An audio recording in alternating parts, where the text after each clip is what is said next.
Oh my days, I am back, peeps. What is up? Welcome back to more CS News. Just a quick announcement. I will be here for every single day remaining of the elimination stage in the major. Multiple videos throughout the week, probably multiple videos per day as well. So let's break down your latest CS drama. As we have now finalized your top 16 elimination stage major teams, we have your matchups and we have your teams finally going through. I would say there were a fair number of upsets, but also big teams now we say bye-bye to. I would say Cloud9 was a big fan favorite that fell fairly short. We also had Virtus Pro, unfortunately, not make it through, and a few others that you could toss in there. I would say for me personally, the biggest one, it was actually not even making the major, Eternal Fire. But beyond that, we not only have your matchups, but your final 16 teams for the Shanghai Major. Who are you most excited for? Who are you most surprised by? I kind of wanted Passion UA to make it through, but unfortunately, there's a lot of teams in their way. Also, I'm excited for Mongols. I think that's the most excitement I have.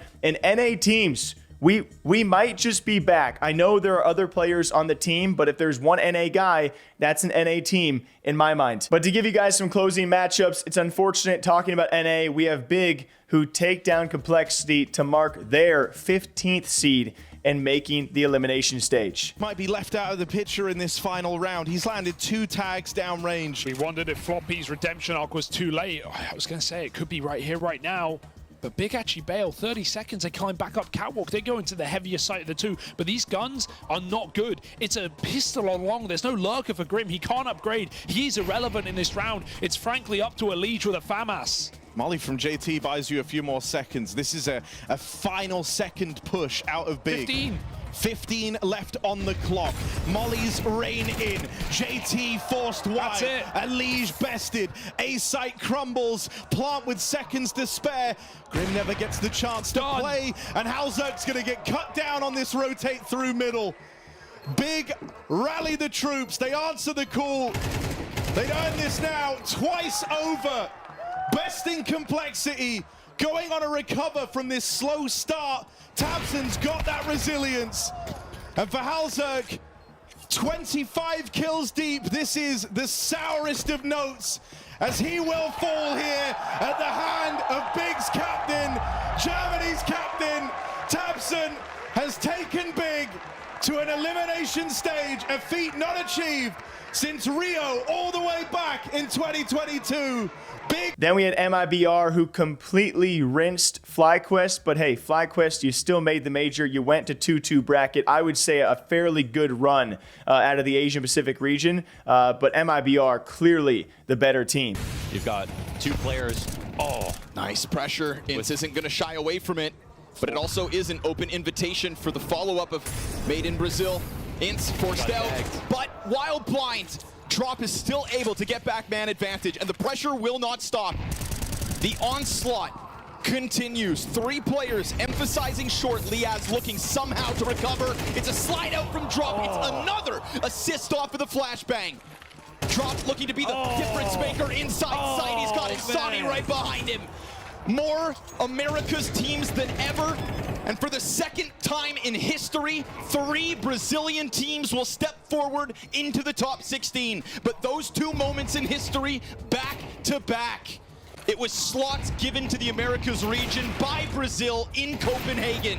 They opened the door for their countrymen to step forth, and at the falling of Imperial, forth goes MIBR. And then lastly, it was a nail biter, and it's the pinnacle of today's drama. We have Wildcard taking down Passion UA. I would say another fan favorite out there, given their response for making the major. We say goodbye to Passion, and certainly that is what they had, but it was a nail biter going all the way down to a map 3 overtime. But it's Amouranth's team, Wildcard. We'll come back to that, making the elimination stage. This might be the end of their Cinderella run if Wildcard are able to get through as Fuzi straight through elbow. An aggressive maneuver from the Swedish sniper as Jambo fights back and evens out the numbers. Yeah, good stop from Jambo, because Wildcard's trying to put pressure on multiple parts of the map at the same time, and it's Sus to step up. Rips off the head of Jacasmo, but Fear takes the moment. Oh, he got it at the end. Thank God. He needed that kill, but the B bomb site is wide open for the taking. The red carpet is laid out, and there goes Fear. And Stanislav makes his return. One of the greatest North American in-game leaders returns with a squad of unknown quantities. A couple of rejected players, and they have a run that they cannot believe that is beyond their wildest dreams as they move through to the elimination stage of the Perfect World Shanghai Major. And thus is maybe why you're here, the drama of the day. And I would say, let's start it off by saying this is stupid, okay? I'm Team Sonic all the way. This is just dumb back and forth drama that probably doesn't have to be dissected at too big of a length, but it was a big story as we had another news outlet, that being Dexerto, talking about this, and it got a lot of interaction. So at the end of the day, you got to appreciate that. A CS team getting interactions online, it certainly can't hurt Wildcard, as they announced that Amouranth's CS org, that being Wildcard, had eliminated a big team, and they're making elimination stage in the major. And it was Sonic replying to this, saying you could have just said Wildcard. And this is what sparked a lot of back and forth. As I think you can certainly understand why a news platform would be saying Amouranth's team. She has a big draw to her name. She's a recent co-owner of the organization, and that is probably what Wildcard wanted when she became a co-owner of the team. To attach a bigger name to a less known CS team is why you're going to get articles written and posts made about you. That is probably their goal. Now, the vice versa of that, you understand like a player, why a player like Sonic might be upset by this, as you have just made an incredible feat, not just making the major, but making the elimination stage and taking out some big teams in your run.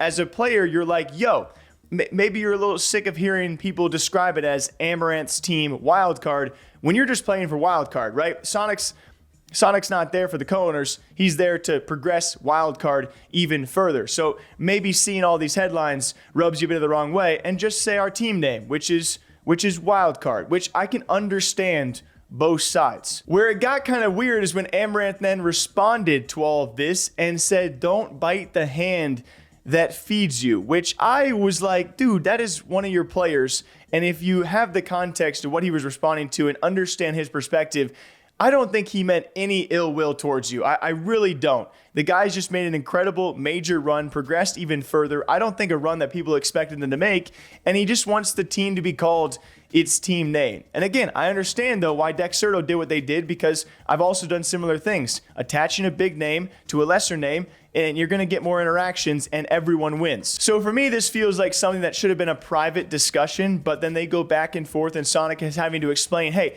I didn't mean it like that, right? And then the whole CS community also jumps on board with their responses, which I generally agree with, right? It comes down to this balance of Sonic didn't mean this in an ill will way, but also a counter argument being that, yes, this is for press, this is for more publicity, and both sides had their back and forth. It was actually someone like Jeff had an extensive back and forth with Amouranth and their reasonings, and also someone like Pimp, and eventually Amouranth saying, hey, like I can't pay my guys off of so-and-so, right? I got to pay them with cash, and the only way we can do that is getting the name out there. But at the end of the day, this should not be too big of a deal, right? I don't blame for both. I mean, now for sure, we're going to see both names probably used throughout the major, no matter what their run does, especially after this. But at the end of the day, all right, maybe this should have been handled privately.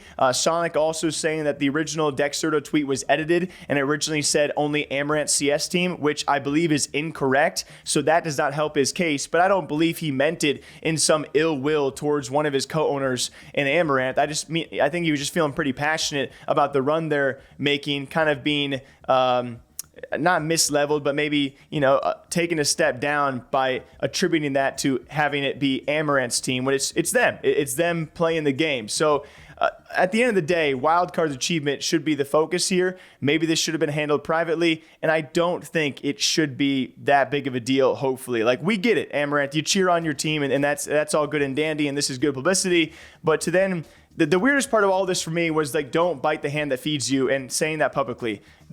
It just felt weird. I don't know if I can properly word why. Maybe you guys agree or disagree. At the end of the day, I like my boy Sonic. I like that Amouranth has invested into a CS team and getting them attention. That's great for the space. But they made a great major run, and that's going to continue, and that should be the big focus of all this, not this little drama. So, hope you guys all enjoy. Till next time, take care of yourselves. Double espresso and chocolate milk. I'm going to go chug it, and I'll see you back here sometime soon as the major continues. All right, farewell.